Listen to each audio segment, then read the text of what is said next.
If you want free Call of Duty points, click the link down in the description, install the app, and start earning yourself some free Call of Duty points today. Yo, what is up guys? It's the Goblin, and welcome back to another Call of Duty Infinite Warfare video. Today's video is going to be another episode of my best class setup series, and in today's episode we're going to be talking about the KBAR-32. This is a super duper good gun. This gun is absolutely one of the most powerful assault rifles in the game. This thing melts people and it will absolutely destroy people. This thing literally seems like it melts people instantly, that it kills them instantly, and this gun is definitely one of the most overpowered guns in Infinite Warfare, and a lot of people have been requesting a class setup for this video, or for this gun actually, obviously not a video, and basically I've been using this gun quite a bit, and I've been absolutely loving this class that I came up with it, and I'm going to be giving that to you guys. And I want to say first off, thank you guys for all the likes on the last video. I'm going to do the same thing on this video, and for the rest of the best class setup series. Basically, as soon as this episode hits 2,000 likes, I'll upload the next episode of the best class setup series, because I want to pump these things out as fast as possible, but I also want everyone to make sure that they're watching the videos and stuff like that, because I do work hard on, testing out pretty much every attachment on each thing, getting a good gameplay with the gun, and then, figuring out the best sort of class setup for it in total. This class that I have here for the KBAR, I really do like this one, and I think you guys will too. So first off, let's talk about the KBAR. The KBAR is a full auto ballistic rifle. It channels a fast fire rate through a lightweight mold for increased hipfire control and mobility. So basically what it says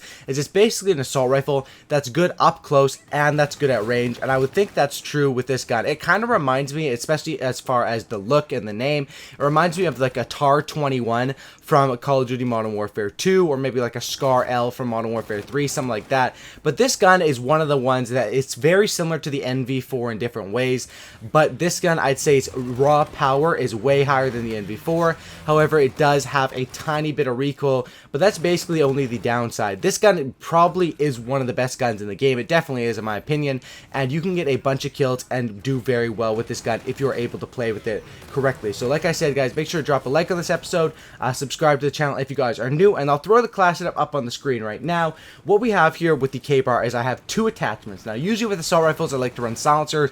This one is just so powerful. This is sort of my anti-bullshit raw power class setup, and you guys will see that when I give you guys the whole class. But what I run here is quick draw and stock. Very self-explanatory. This gun and a lot of the guns in Infinite Warfare do not have that much recoil, so I don't need grip on this thing.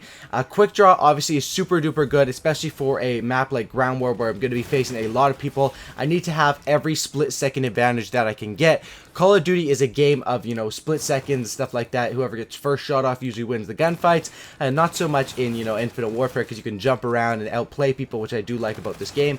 But first shot is still very, very important in Call of Duty, and to be honest, it probably always will be. That's why I always run quick draw. Stock is just something that's just a personal preference to me, and I find that I think you guys should get into that preference as well. With stock on assault rifles, you can be aim down sights and strafe around the corner. That's a huge tip in any Call of Duty game. You want to aim down sights around a corner where you think the enemies are going to be. For example, I'm running UAV. I'm running the ping payload trait, or combat rig trait, and that basically allows me to see a lot of the enemies. So I want to be able to aim down sights, walk around those corners, and be up and ready for those gunfights. And that's basically the whole thought process behind quick draw and stock. Now, the good thing about only running two attachments is you get a shit ton of perks. I have 5 perks on this gun, and you're not going to touch me. With the KBAR-32, 5 perk, quick draw and stock, this thing is an absolute monster. So as far as my first perk, I'm running Blast Shield and Dexterity. Dexterity obviously for reloading faster, the main the main use of that. Blast Shield obviously to watch out for grenades. I usually play Ground War with this class setup. It's basically like a raw power sort of class setup, and I don't really use Ghost on this gun because I'm not using Silencer anyway. So if I didn't have, Silencer and Ghost usually get paired together. So when I'm using no Silencer, I'll usually throw in like Blast Shield or something like that to help me with those nades, because there's a bunch of nades in this game. There's literally about fucking 9 tacticals or 10 tacticals. There's so many of them, and it's absolutely ridiculous, and that's why I run Blast Shield. Second perk is very self-explanatory, Hardline Scavenger. I don't want to run out of ammo. In this game, you start out with such little ammo unless you run the Man-at-Arms, which is on the Merc combat rig, the Man-at-Arms trait. Unless you're running that, you run out of ammo so damn fast in this game that Scavenger is usually a must if you want to go on any sort of kill streak, or you're going to have to pick up weapons and stuff like that. And then Hardline, of course, is probably the most powerful perk in the game because it gives you literally 25 points extra per kill, as well as extra points on assists and stuff like that. It gives you a bunch of benefits, and that's why I absolutely love Hardline. Now, as far as my third perk, usually I would use Marksman on Assault Rifle, but this is sort of my anti-BS class up, like I said, and I run Hardwired on this thing. I like Hardwired because it counters the counter UAVs, and a lot of people have been running, you know, non-lethals, UAV, counter UAV, and ground war, and that's why I really dig Hardwired. It's definitely very good on a class setup like this, and that's why I like this. Now, as far as my variant, I'll talk a bit more about the variants because they are very important in Infinite Warfare, and I don't think I've stressed on them enough. Having a good variant is very important because it's basically like getting an extra proficiency or an extra perk on your gun, and the variant that I got here is the KBAR-32 String Theory. Now, this one is available from supply drops only. I just got lucky and opened it out of a supply drop. Obviously, you can't buy supply drops yet, so it's just pure luck that I was able to get this. But the KBAR-32, the String Theory, is a rare variant, and it basically means double kills that I get instantly reload my magazine. That sounds absolutely dope. I literally have never even noticed that that happens.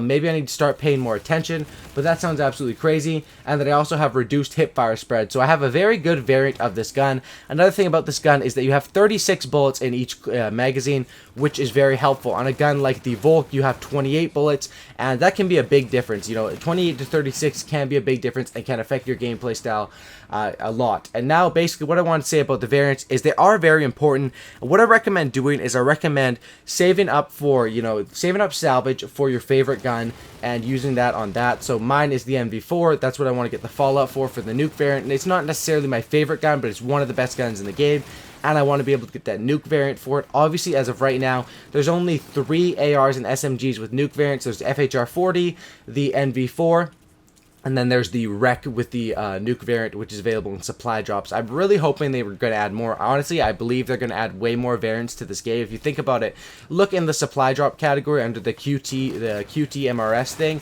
Basically, they only have about 12 supply drop only variants, which just seems really, really bad. Like, there's no way they're going to go through the whole year with only 12 extra variants. In my opinion, they're probably going to add quite a few more, and that's just in my opinion. But as for this video, KBAR-32, this gun it's not going to let you down. This gun has little recoil, it's super powerful, and this gun is absolutely fun. Now, you guys could run a red dot on this thing. Personally, I don't think you need it.